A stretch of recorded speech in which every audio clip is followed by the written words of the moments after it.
கர்த்தரின் பரிசுத்த நாமத்துக்கு சோத்திரம். பாருங்கள், சங்கீதம் 42:11 ஒரு அருமையான வார்த்தை இப்படியாக சொல்கிறது. என் ஆத்துமாவே, நீ ஏன் கலங்குகிறாய்? ஏன் எனக்குள் தியங்குகிறாய்? தேவனை நோக்கி காத்திரு. என் முகத்திற்கு ரட்சிப்பும் என் தேவனுமாய் இருக்கிறவரை நான் இன்னும் துதிப்பேன். தாவீதுக்காரன், சங்கீதக்காரன் அருமையாக இதை சொல்லுகிறார். தன் ஆத்துமாவை கேட்கிறார். நீ ஏன் எதற்காக கலங்குகிறாய்? நீ கர்த்தரை நோக்கி காத்திரு என்று அருமையாக பேசுகிறார்.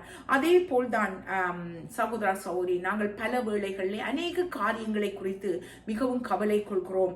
எங்கள் வீட்டு காரியங்கள், பிள்ளைகளின் காரியங்கள், படிப்பு காரியங்கள், வேலை காரியங்கள், இப்படியாக அநேக காரியங்கள் எங்கள் வாழ்க்கையிலே எங்களுக்கு அநேக சோகத்தை, துன்பத்தை, வேதனைகளை கொடுக்கிறது. நாங்கள் அதை குறித்து மிகவும் கவலைப்பட்டிருக்கிறோம்.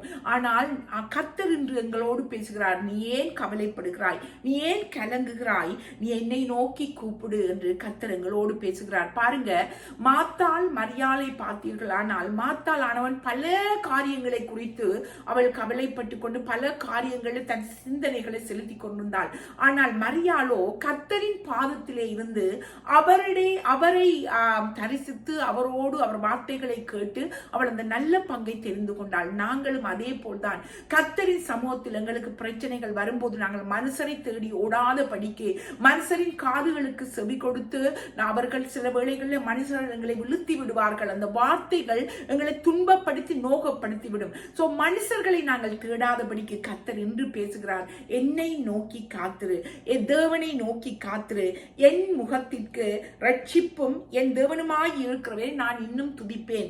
சங்கீதக்காரன் சொல்லுகிறான், பிரச்சனை வரும்போது சகோதர சகோதரி, நாங்கள் யாரை தேட வேண்டும்? கர்த்தரை தேட வேண்டும். நாங்கள் இன்னும் அதிகமாக கர்த்தரை தேட வேண்டும். சில வேளைகளிலே நாங்கள் பிரச்சனை வரும்போது, ஏன் எனக்கு இந்த வேதனை, இந்த சோதனை என்று நாங்கள் சோர்ந்து போய் நாங்கள் கர்த்தரை தேடுவரை மறந்து விடுகிறோம். ஆனால் கர்த்தர் என்று சொல்லுகிறார், என்னை நோக்கி கூப்பிடு. நாங்கள் இன்னும் கர்த்தரை இறுகி பற்றி கொள்ள வேண்டும். எங்கள் சோதனை வரும்போது நாங்கள் இன்னும் இறுகி அவரை பற்றி கொள்வோம்.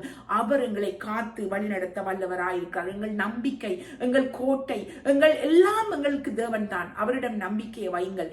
குதிரையோ பந்தய நாட்களுக்கு ஆயத்தப்படும் என்று வேதம் சொல்கிறது. குதிரையை நாங்கள் பந்தயத்துக்காக அவர்கள் குதிரை பாகன் ஆயத்தப்படுத்துவான். ஆனால் வெற்றியோ கர்த்தரால் வரும். வாழ்க்கையில வெற்றி யாரிடமிருந்து வர இருக்கிறது? எங்கள் ஸ்ட்ரென்த்தாலோ அல்லது எங்கள் பலத்தினாலோ எங்கள் பராக்கிரமத்தினாலோ அல்ல, கர்த்தரால் தான் எங்கள் வாழ்க்கையிலே வெற்றி கிடைக்கும். சோ நாங்கள் என்ன பிரச்சனைகள், பாடுகள், வேதனைகள், துன்பங்களுக்குள் போனாலும் எங்களுக்கு சொல்யூஷன் ஒன்றே ஒன்று